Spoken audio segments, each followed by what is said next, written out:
was 10 or 11, those adults were starting to ask me questions about birds, which is hugely empowering for a kid.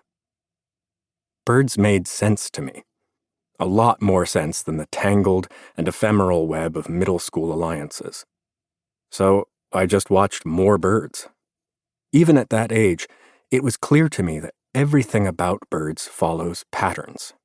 Every new detail that I learned could be tucked into some part of my growing network of knowledge, where it connected with other facts and created new patterns to build on. The patterns in birds are sort of blurry and sloppy, though, so birds manage to be predictable and surprising at the same time. Great horned owls have their habitual routines and favorite perches, so you can predict the best place and time to see one, but still, you will see a great horned owl only on a small percentage of your visits.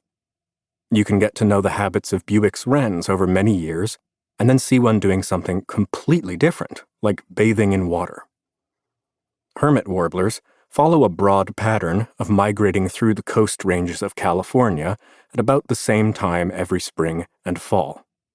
But to actually see one in your own backyard during those periods is rare and unpredictable, and feels like a gift.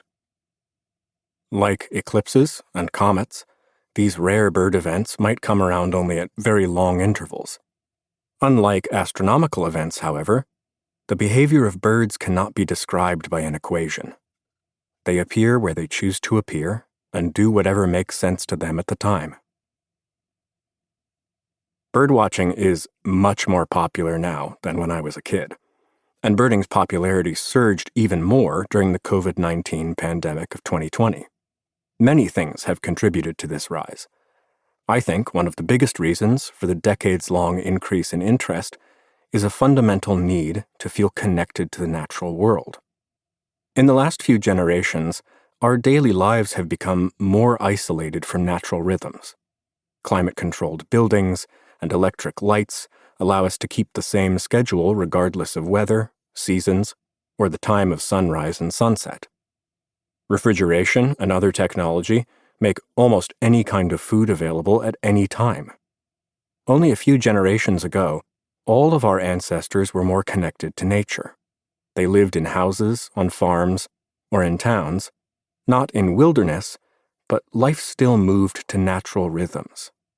Food was local and seasonal, and activities were planned around the daily cycle of the sun and the annual cycle of seasons.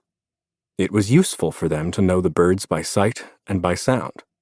The arrivals and departures of different species of birds were like a perpetual calendar, marking important dates in the changing seasons. Some birds were food, some were competitors, eating crops. Some were helpers, eating pests that could destroy crops.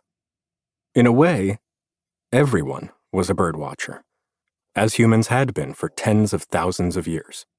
The ability to recognize and remember patterns, one event or fact being associated with another, is a basic survival adaptation.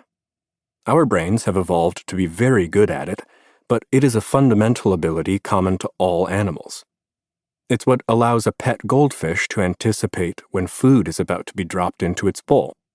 It allows birds to recognize that some people are dangerous, but they get fresh food when Amy Tan walks onto the deck. It allowed humans 1,000 years ago to associate certain bird songs with the best time to plant crops. It allows birders today to identify birds and to anticipate where and when each species can be found. There are patterns everywhere, of course, for example, in regional styles of cooking or in the kinds of ads we see online, but I believe that we have a special affinity for the patterns of nature. The birds themselves provide an endless fascination of patterns: colors, shapes, sounds, movements, migration, nesting cycles, etc. Even more important, learning about birds opens a door to the entire natural world.